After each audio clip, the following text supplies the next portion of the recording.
Unos, dos, tres, and we are live. I can actually see the chat as well, which is awesome. And we are live, theoretically. We can check.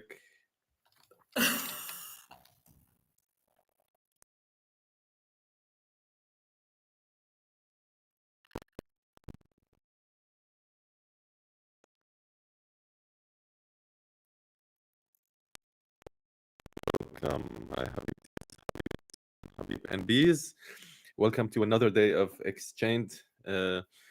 Formerly changed. We are now live. We have so much to talk about. Oh, we already have the first one. Hi, Deans, Emily. We already have the. So yeah, we have so much to talk about. We always have so much to talk about, and every week it feels like there was exponentially more to talk about than the week before. So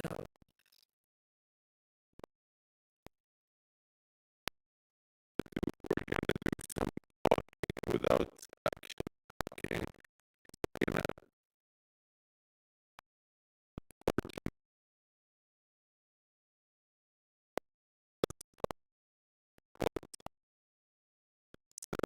things from I have not yet read. I am.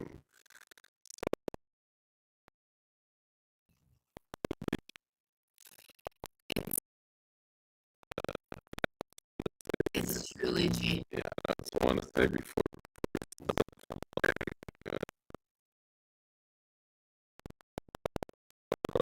And inshallah, يعني in a free Palestine. Yes. So yeah.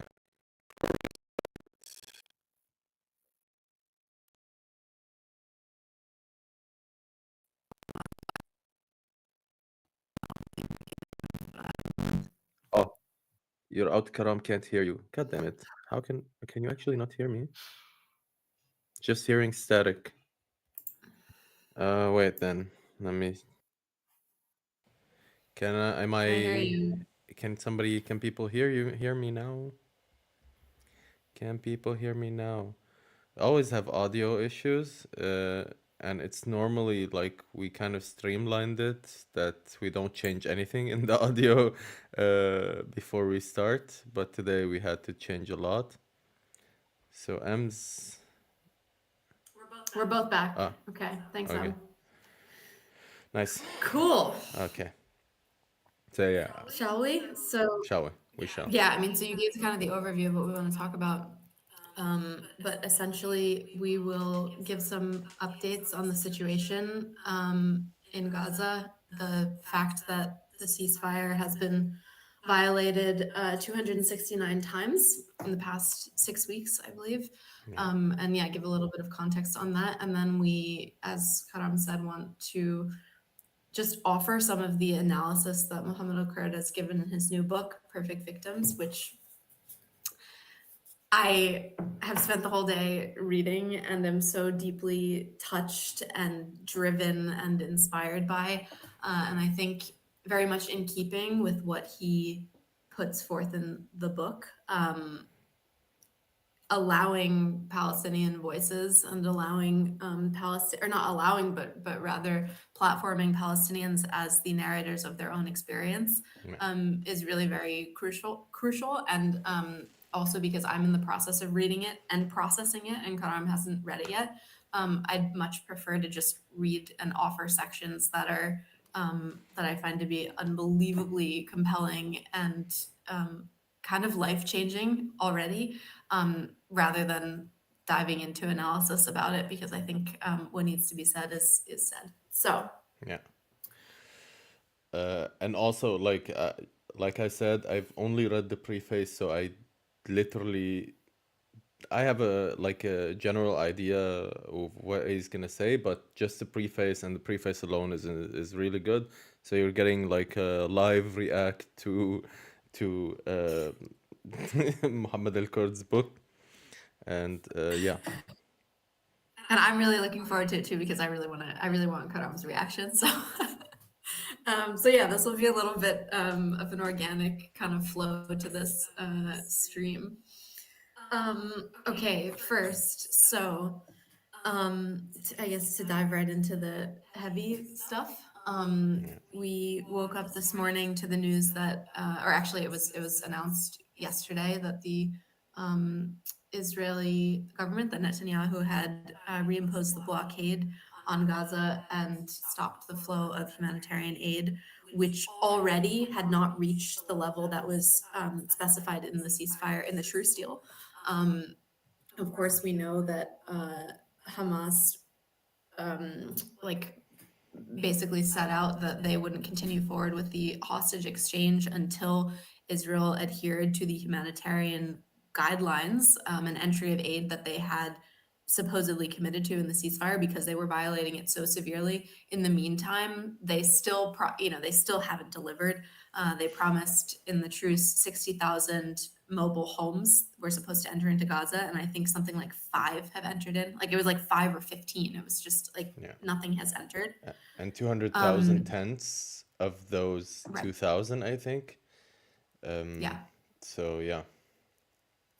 So that's kind, I mean, we knew that to be the case. I think there was somewhat more food entering, but my friends in the north of Gaza were still saying things are really expensive, things are still impossible to get. And and ultimately it hasn't been enough time and the ceasefire hasn't been adhered to in a way that would have restocked the shelves of bombed supermarkets. So we're at this point where I mean it's truly gut wrenching to see, but people kind of flocking to supermarkets and to places where they can acquire some resources because the fear is, of course, that um, the Israelis will just start to genocide again because that is what they have set out. And um, meaningful, I think it's this is significant to point out that they really did what they always do, which is last night 10, I mean, it's so transparent, it's kind of embarrassing to watch, but 10 minutes or so, or no, it was my time, so it was like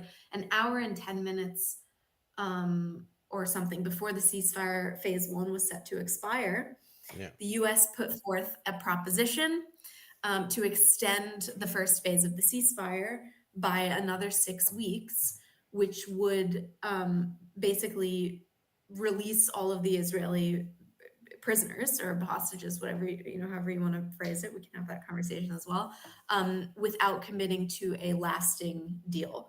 And Hamas had already said in the past few weeks and from day Like, one that yeah. they were not going to commit to that. Of course, Yeah. they wouldn't give up their bargaining chip, which is to end the siege on Gaza and to release all prisoners.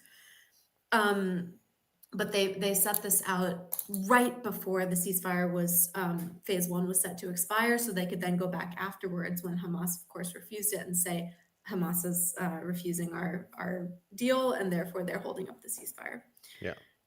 and therefore we have to start genociding them again. So I wanna Yeah. Hiba Jamal, a good friend of ours and comrade of ours who was on the stream a few weeks ago, basically set out, I assume, what we're all thinking or what a lot of us are thinking, but it was so articulate. I want to read it. Um, she said, "Do you understand what it means to say Israel is blocking all goods and supplies entering Gaza? It's not that Israel is giving any of the aid. No, it means they're closing the border so that everyone else cannot give the people of Gaza aid and the basic necessities to survive. Yeah. A state that on a whim can dictate whether an entire people can starve or live another day is a state that needs mandatory intervention from every international body to seize control and forcibly protect a population that is clearly facing annihilation from maniacal leaders and people." Yeah. Um, I mean, yes, literally. And we talk about the need for intervention, but we we tend to, when we talk about the need for intervention, we tend to forget how the Western powers, the actual countries that hold the power, are literally not only providing aid, they are complicit in this genocide. This means that the annihilation that is taking place, they are part of it. By, for example, when we've talked about the amount of times that Israel has violated the ceasefire, we woke up today to four martyrs in Beit Hanun with drones. Is this not a ceasefire violation? Can we imagine, like, just like just a thought experiment, you know? If we imagine that we wake up today with four Israeli civilians, four Israeli non-combatants that are killed by Hamas attack somewhere now in the in the occupied territories. Can we imagine the amount of media of media attention that will come out of this, and the amount of genocidal language that will follow, and not only the genocidal language that will follow, the amount of Western governments that would be saying like, yes, it's okay for them to do genocidal language right now, they are hurt. But Palestinians do not get this. We do not get to even engage in a bit of genocidal language. We, we do not get a pass. The pass for genocidal language is only in the hand of the colonial power, and that's it. It's crazy. And this is something that actually is in this book, in Perfect Victims, which was I think this was one of the passages that I sent you, or one of the passages that I Posted really online, lingered I think, over. yeah. Sorry? I think you posted it I think I posted, online. this, yeah, exactly. I'm pretty sure this is one of the ones I posted. But basically, it gets to the core of this dehumanization and this politics of appeal, as he describes it, which is that Palestinians are made to qualify their rage, their pain, and their mourning of their family members and people, their people who are being systematically exterminated and murdered, sniped, bombed, um, by having to first, qualify it with soft language around the fact that they don't have anything against their identity. And I mean, we'll get to it's a little bit of a different topic, but it all kind of comes down to this, which is what if Palestinians just were able to hate people who were exterminating them freely, and it wasn't weaponized against them? And what if Palestinians were able to wake up in the morning and point to the people who were violating them, express the amount of rage and pain and fire that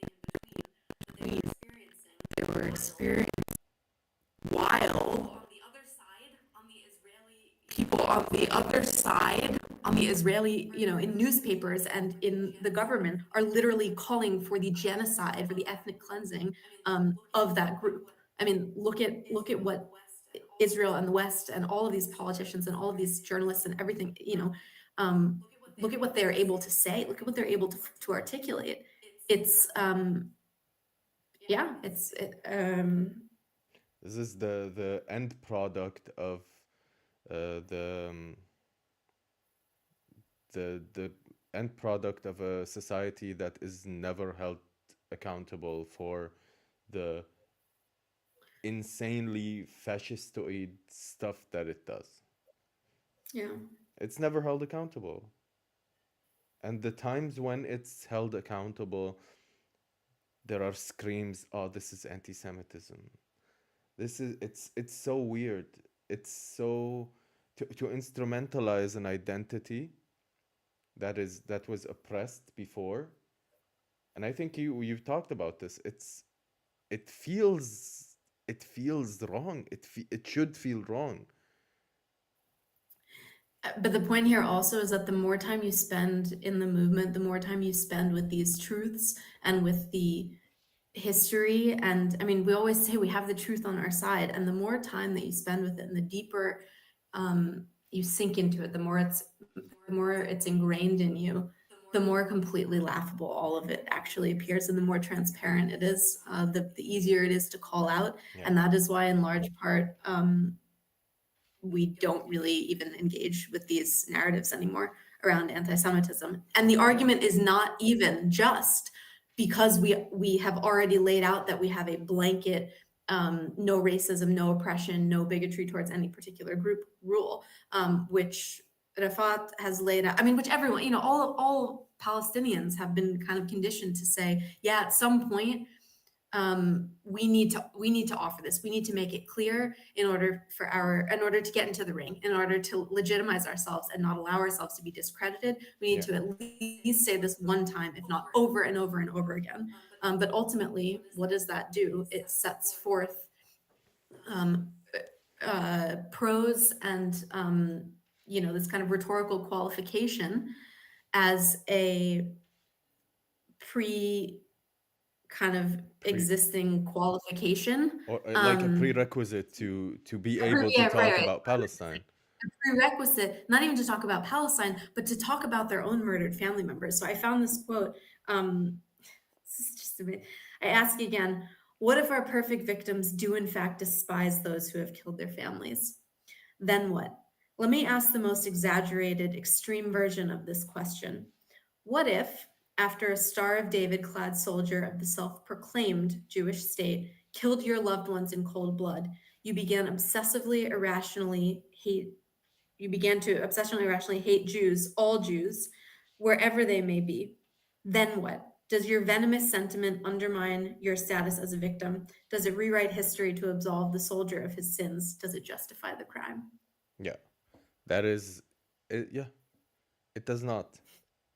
It does not. By the way, he then goes on to say, like a bit after this, since when has it really become um, well, since when there's this paradigm, obviously, that we're not even allowed to read books, like we're not even allowed to consume these types of opinions and talk about them as a possibility because of the extent of their repression and the depth of everything that colonialism and the empire touches, turning to fire in our hands because it has the words and thought and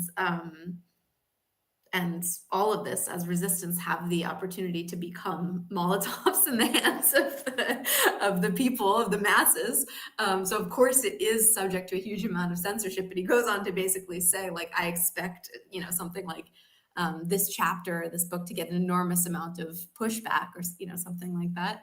And it is true because of course, everything that he's laying out, all of these truths of the movement are deeply taboo to even put on the table. I mean, Yeah.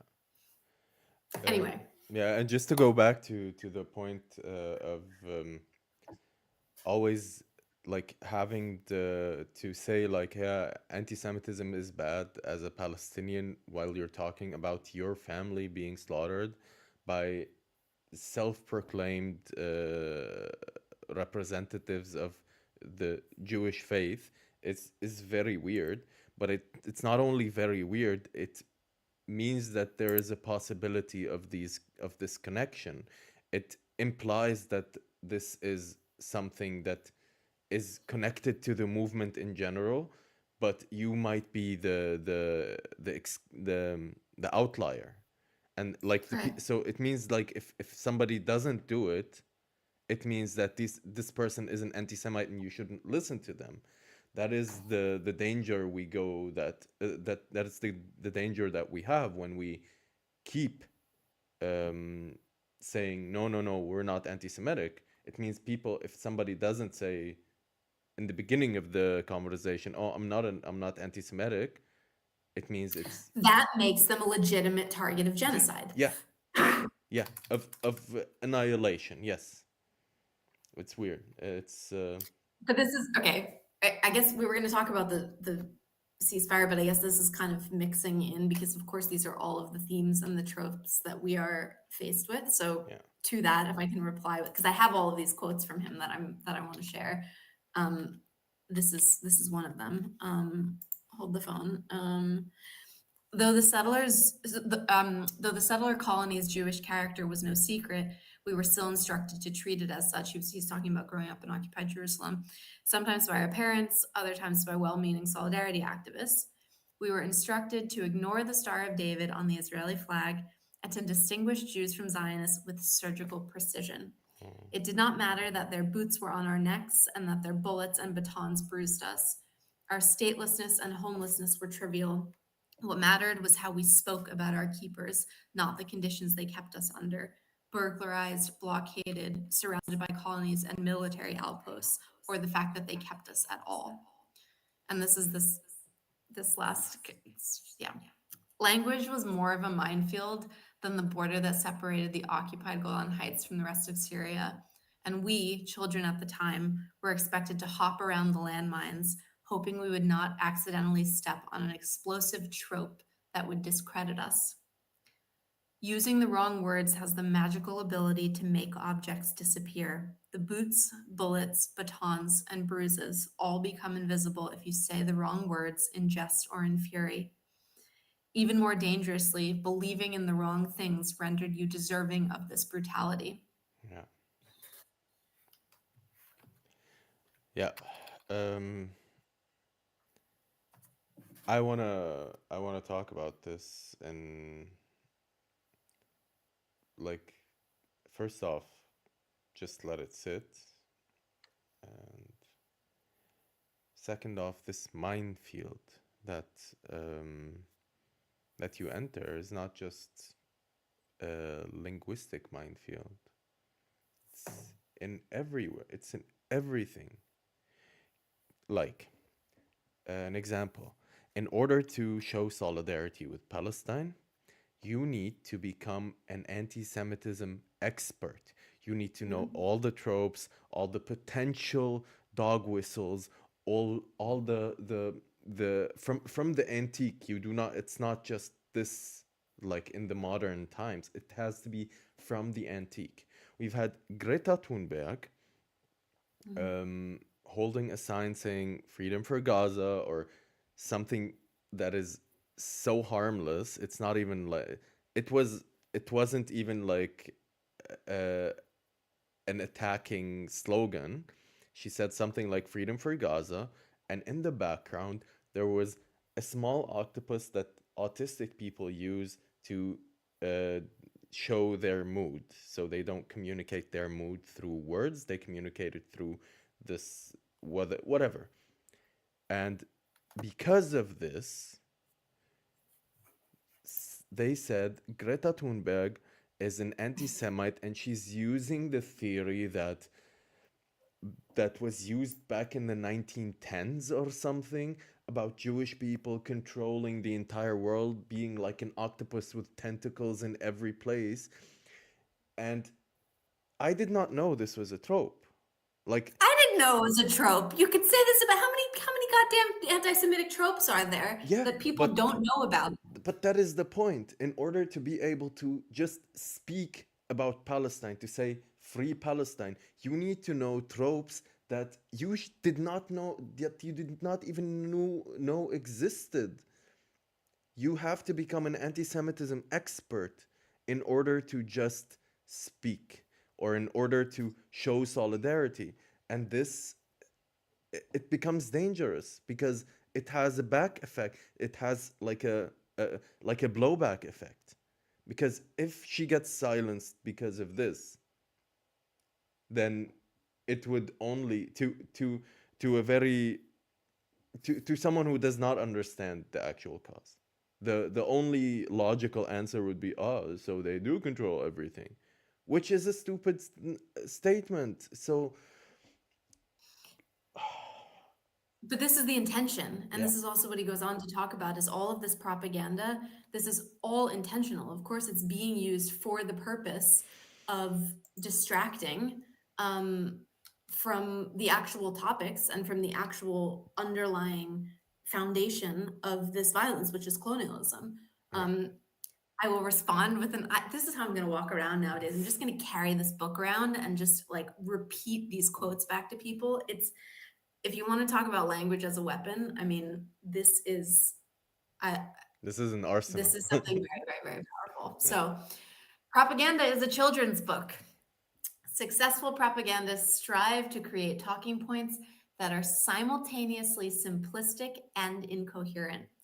The overt simplicity invites an easy, enthusiastic repetition, which becomes a melody of sorts, transforming even the dim into leading singers in the choir.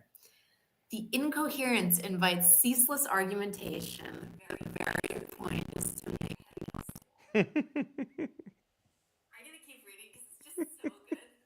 I'm gonna keep reading. Like I got it from I think maybe even from Mohammed El Kurd in the US. So it's not in Germany yet, and it'll be here, in like a few weeks. Oh, So I literally bumped into a friend at a cafe.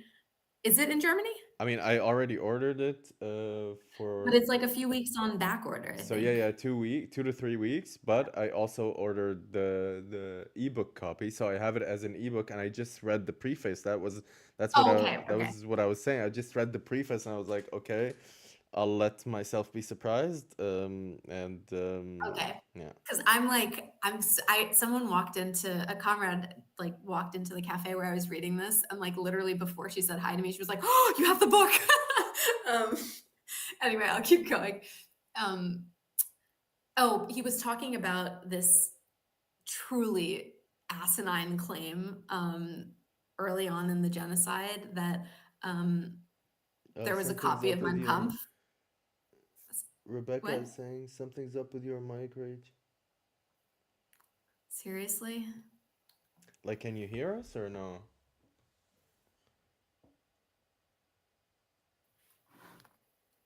Wow, we're pretty chaotic today. I mean, yes, but they say All right, from chaos, uh, something something arose. something. I don't know. There was a saying about chaos. All right, I'll Oh, read. Okay, so this was about this claim that there was a copy of Mein Kampf in Arabic in Gaza, um, which is of course our favorite. I mean, it's so completely outrageous, and yeah, it really follows this formula, yeah. right? It's completely outrageous. It's so outrageous that you cannot help but actually engage with it. Hitler's manifesto in northern Gaza has everything in common with any other Zionist cliche. It is rooted in glaring logical fallacies. Oh, damn it, our sound has been going in and out. I know That's really that's bad. actually like the video can go in and out. I don't care, but the sound is like the important thing. And All right, I'll Rachel's keep going. reading the Muhammad Al Kurd things, so it's even more important. We It's have even more important. we have the book that's not yet in Germany. This is like we're giving this is we should be sued for spoilers, I think. Or I think we should. okay, I mean, I think if we're going to be sued, it's going to be for other things than spoilers. yes, but Um, I would like to I'm be holding sued. Mohammed Al Kurd responsible for the LKA Oh coming to yeah, my yeah. house tomorrow morning. If they Just come, kidding. they're gonna come. They're gonna tell you, "Oh, you have the book." It's You oh have the book. oh. This is gonna be the Mein Kampf is in northern Gaza. This is the Muhammad Al Kurd. It's Berlin. This is in Berlin. Oh my God, you're arrestable for this. I knew it. Oh, we are so screwed. Yeah.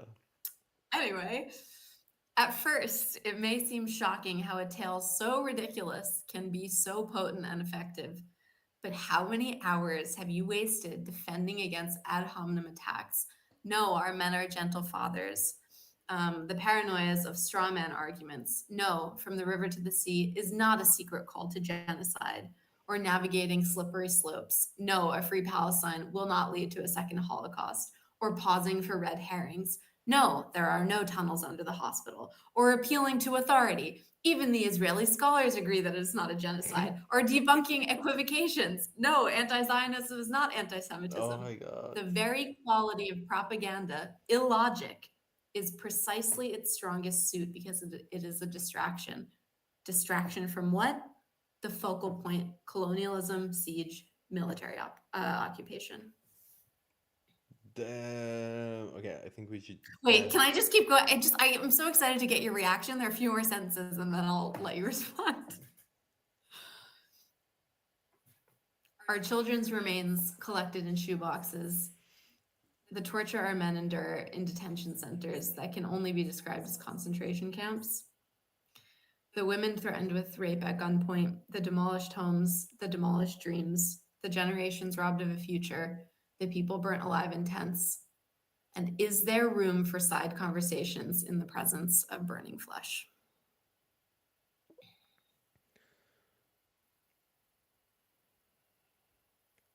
Yeah, it all feels like a fucking waste of time because it is an actual waste of time. Because I do not, yeah, I do not need to tell you how gentle my father is when your weapons just murdered him.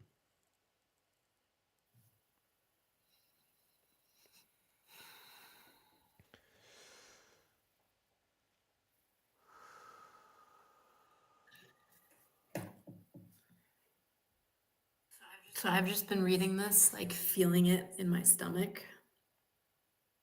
I mean, a lot of these things are, of course, things that we've discussed implicitly, explicitly, but the timing of it and the power in feeling this collective accrued knowledge um, over the course of especially the past year and a half, and for him, of course, over a lifetime, and for Palestinians, of course, in general, over a lifetime, but particularly arriving in this political moment armed with this kind of wisdom. Uh,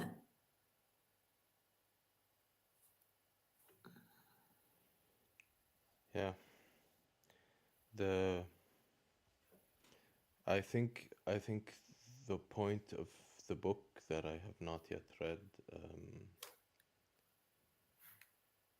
is to tell us all that do feel this.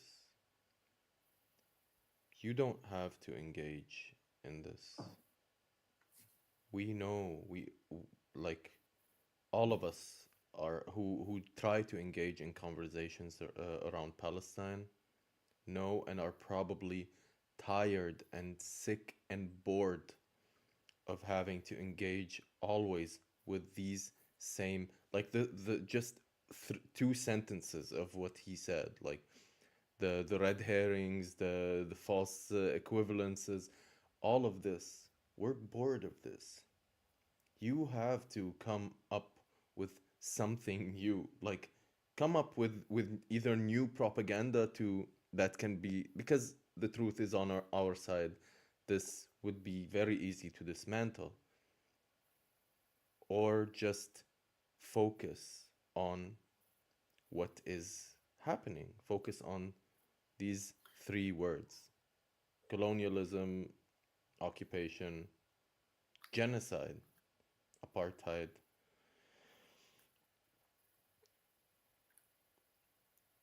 If I think if you cannot uh, understand at least these words, then maybe you're not coming in with like with you're not a well-intended person who is either willing to hear or actually argue.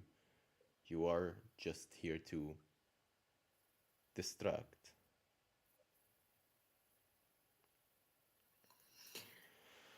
Look, I think, however, the propaganda is formulated, it's really our responsibility to synthesize that core, which is that it is designed for this purpose.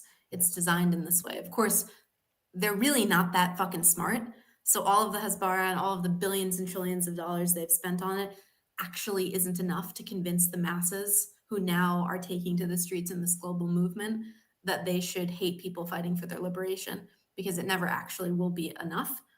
They've done a convincing job up until this point, but when you actually get into the content of the propaganda, it's really stupid. I mean, it's stupid and evil. But it does follow a formula.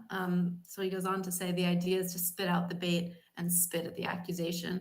Um, and by spelling out the pernicious subtext of a particular argument, one disarms said argument, and otherwise cowering before a charge will often bring us closer to it, especially when our accusers hold their accusations to be self-evident. And I think this is really crucial because it defines how we engage with this propaganda. Can you imagine? Well, actually, I won't say, well, can you imagine? Because I have really seen a shift like this in the way that our movement engages with these accusations and propaganda.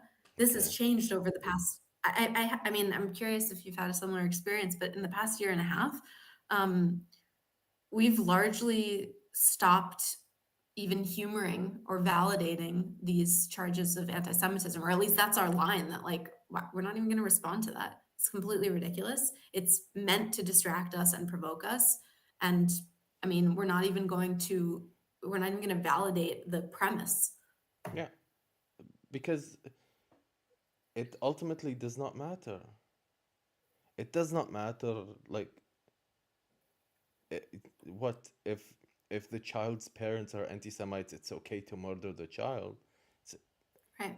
That's what's what they're saying. yeah, what is it does not legitimize the act of And murder. if the child's parents are so-called anti-Semites because their entire life they've been bludgeoned with this equation of Judaism and Zionism intentionally in Yeah, order to get them to repeat this rhetoric so they can murder the child, yeah, what does that say about who?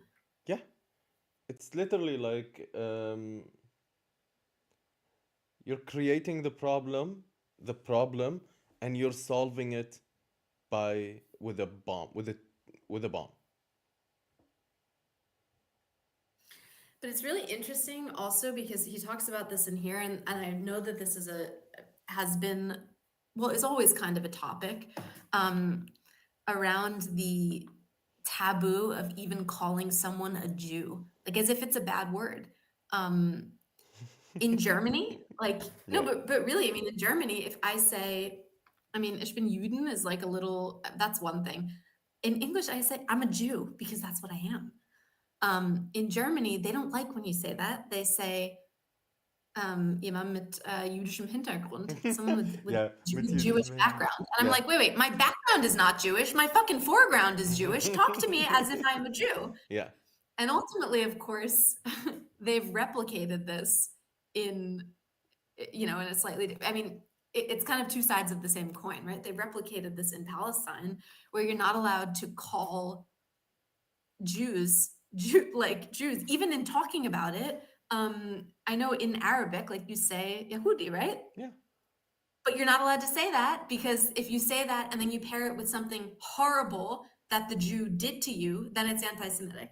So like um, there's this obsessive like preoccupation with rhetoric, and that you have to say Zionist like in Arabic as well, right?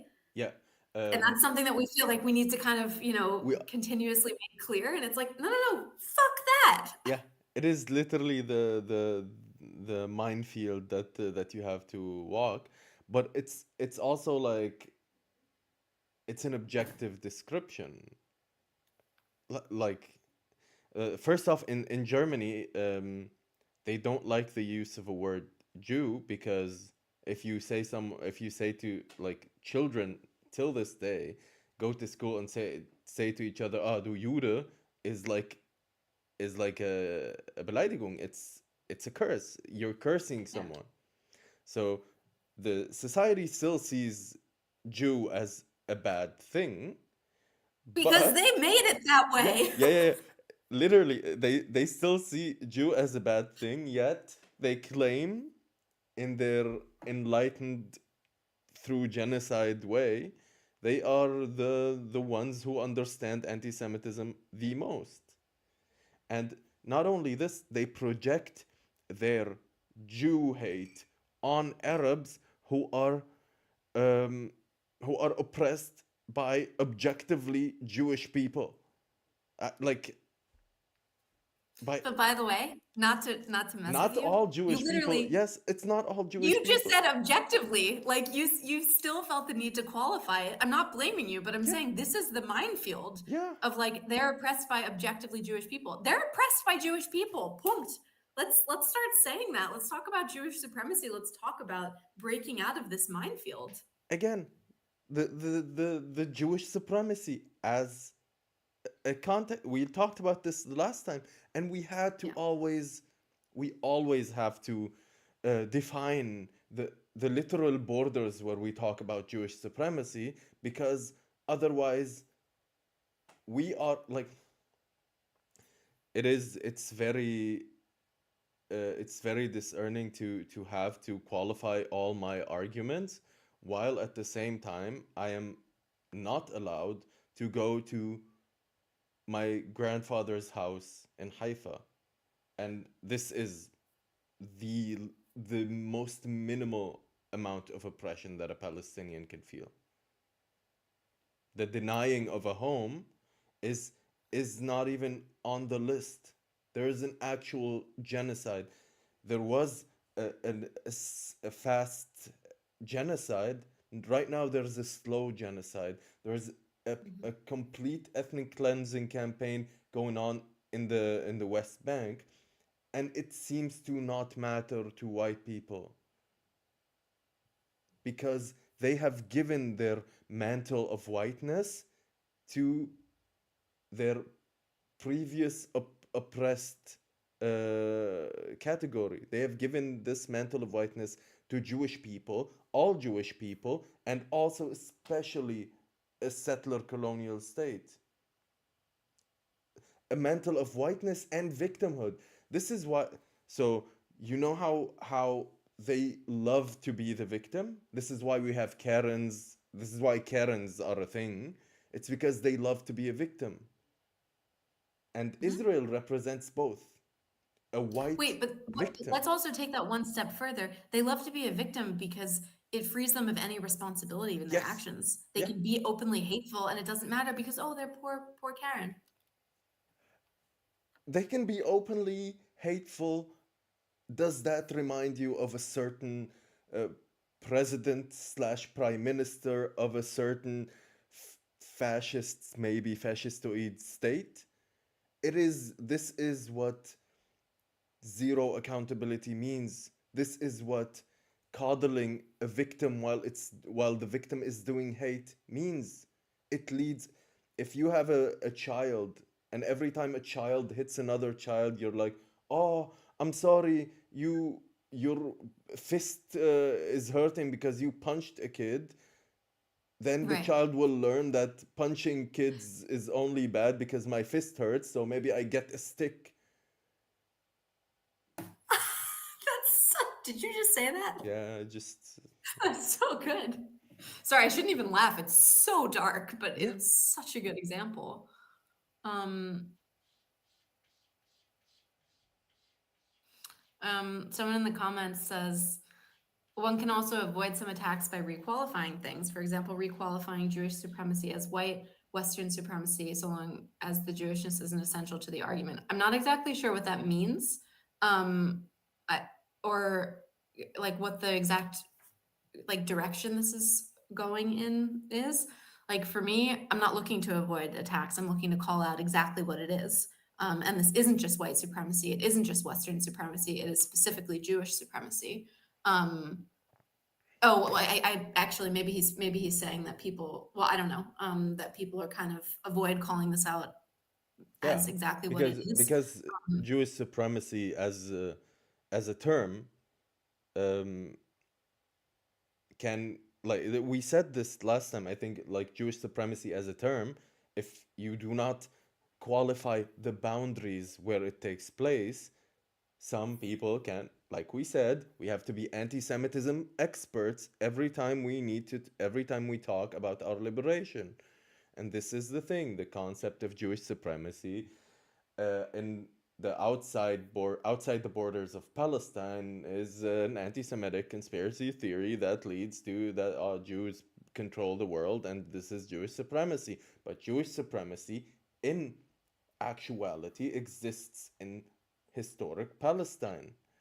Wait, Uh, but this is why this is also why I completely reject this though, is yeah, because we're not everyone knows we're not talking about Jewish supremacy as a historical trope. We're talking about Jewish supremacy specifically in the context of the Holocaust taking place in Palestine now, not, as Mohammed El Kurd also says, within the framework of the Holocaust that took place 80 years ago, and not in the context of some hypothetical Holocaust that people are fabricating will take place at some point in the future as a result of a free of a free Palestine. Palestine. Yeah, yeah. It's like a hypothetical genocide is more is much more a pressing matter than a current genocide that you can stop. A hypothetical But genocide. as a result, this is why it's so important, though, to say Jewish supremacy, and frankly, to intentionally not waste the time of saying, "Oh, but I don't mean this in any other context." No, you know exactly the context that we mean it in, and to completely shut down that argument and Yeah. to say, "You know that, everyone else knows that. I'm not engaging with But do that." you want to see where the, like, just to clearly where it's visible, where Jewish supremacy becomes visible, is even in this argument that a hypothetical genocide on Jewish people, if a free Palestine happens, which is not a thing, it's a hypothetical. It's a hypothesis that you made up in your mind to stop talking about an actual genocide that is now happening, which means the it's the lives of Jewish people are superior to in a potential genocide are superior to the lives of Palestinians right now being killed, being Sorry, genocided. not just that, not just the feelings, but the fantasies Yeah. of Jewish people about themselves at some hypothetical point in the future take precedence over the literal murder and genocide of Palestinians Yes. in the present. Yes. And if you can't see Jewish supremacy there, then you might be Ray Charles. Mic drop. Mic drop. Oh my god. Yeah. Don't know. I think I swore way too What a much for burden. Ramadan. But yeah. It's, yeah. What a burdensome impulse. Not only do we live in fear of death and displacement at the hands of a colonialism that professes itself as Jewish, not only are our people bombarded by an army that marches under what it claims is the Jewish flag, and not only do Israeli politicians over enunciate the Jewishness of their operations, we are also told to disregard the Star of David soaring on their flag, the Star of David they carve into our skin. And this is another point that's really interesting that he puts forward. And this was rather 2 Augusts ago, 2023, when the Palestinian in the West Bank was carved with the Star of David into his cheek. Yeah. Um, it needed to be editorialized and dramatized and theatricized as something hyper political relating to Jewishness in order for it to even be worth mentioning. So then they started talking about the fact that no, it wasn't carving, it was actually the soldier's boot, not stopping to take heed of the fact that that's not fucking better. What was his boot doing on someone's face who he hadn't arrested, who there were no charges against, who they were just torturing for the sake of torturing? And Um, was then released. I just like, yeah, first off, in a under a military occupation, they do not need to release you if you have even as much as breathed wrong towards a soldier. They do not need to release you. This man was cleaner than you. He did not even jaywalk. Like that's no. the level of not of innocence that. And this is again, I'm being a victim of this, having to overemphasize his Right.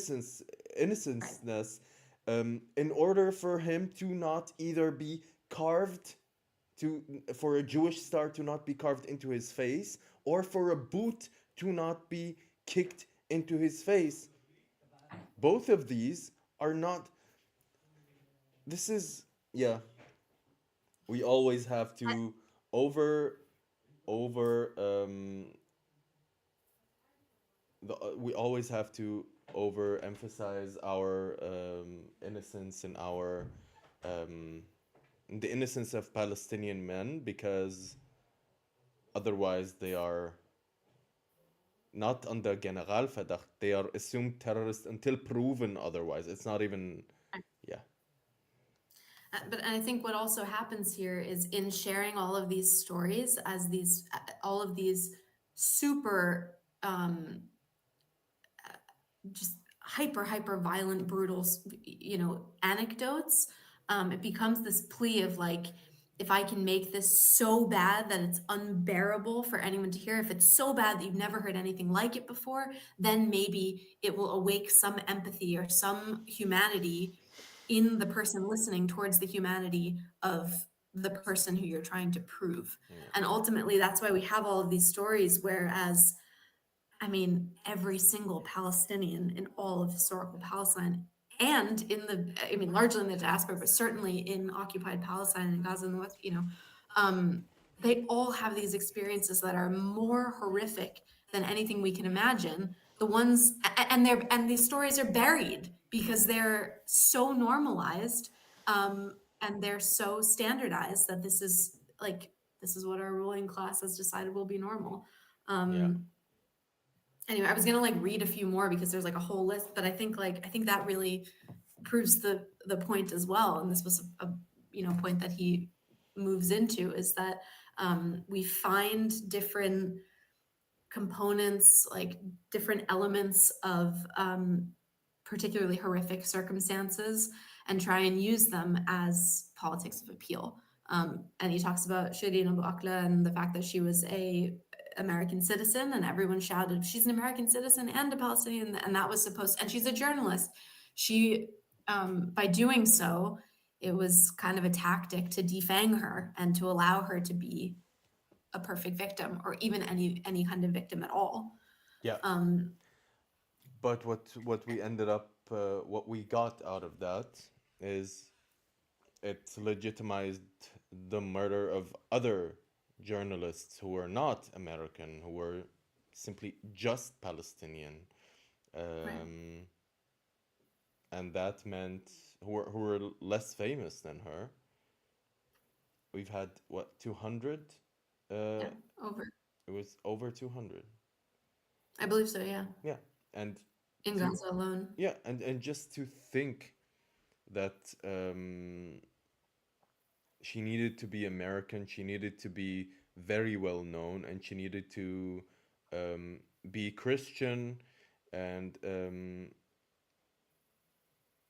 all of this just to appeal to any humanity that white people in the West have, and it still did not work. It only backfired into legitimizing the murder of others. So, And God forbid she was hijabi. Like, this is another thing, yeah, is that all the ways that, the women need to look like acceptable enough white women, or resemble that aesthetic, yeah, to even get close to an ounce of humanity that people can recognize in them. yeah, And yeah, I don't think I even need to go further in what deep racism that is.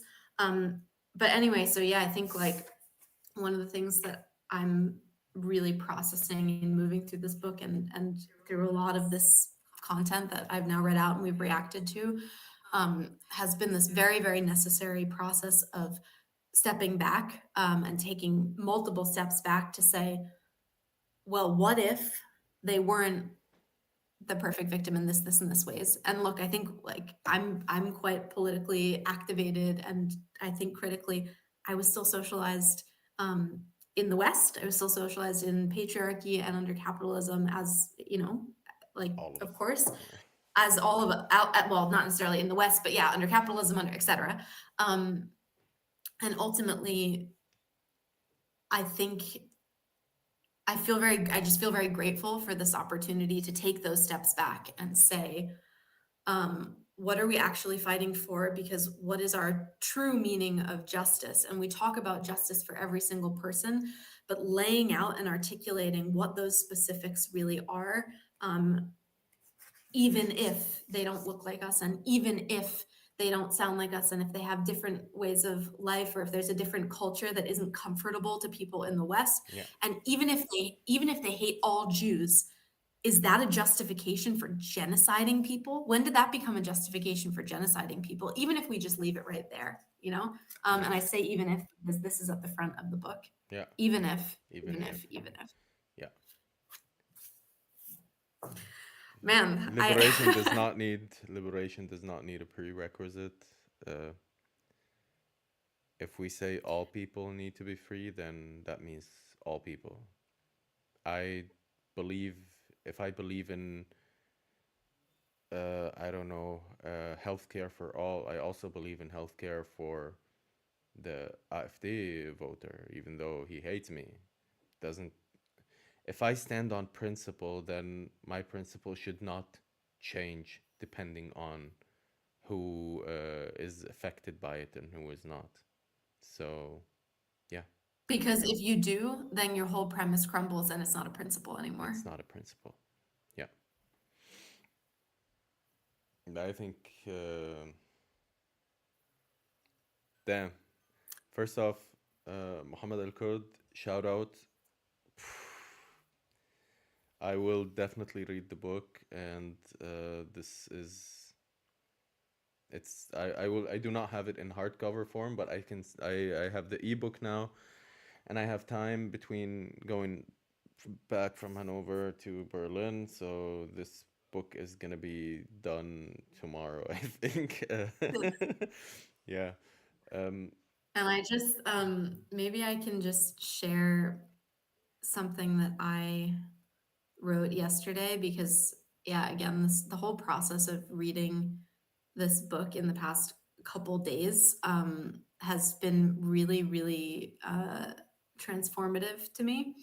And also having received it from Hiba and Abdallah, who are really, really close friends and comrades, and who I deeply trust and respect and look to as compasses in a way in this movement and my orientation within it. Um, it's been a particular honor, and when they gave me the book, they well, okay, I wrote this yesterday. I'll just share it really quickly if that's okay. yeah, of Um, course. about being in Germany. Walking the streets of this gray, complicit, apathetic country where there has been unspeakable bloodshed and violence is often a trance of darkness and repression.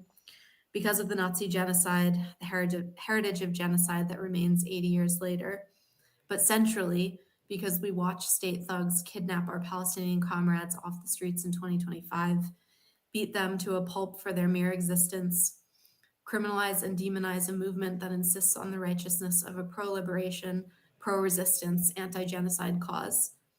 There is a perpetual suffocation in stealing for what form and magnitude of brutality will come next. But blessedly, my path lately has been accompanied by the heartbeat of the collective, the wisdom and resilience of my precious comrades and love for one another, and with each footstep, a reminder never victims, forever fighters. Okay, that's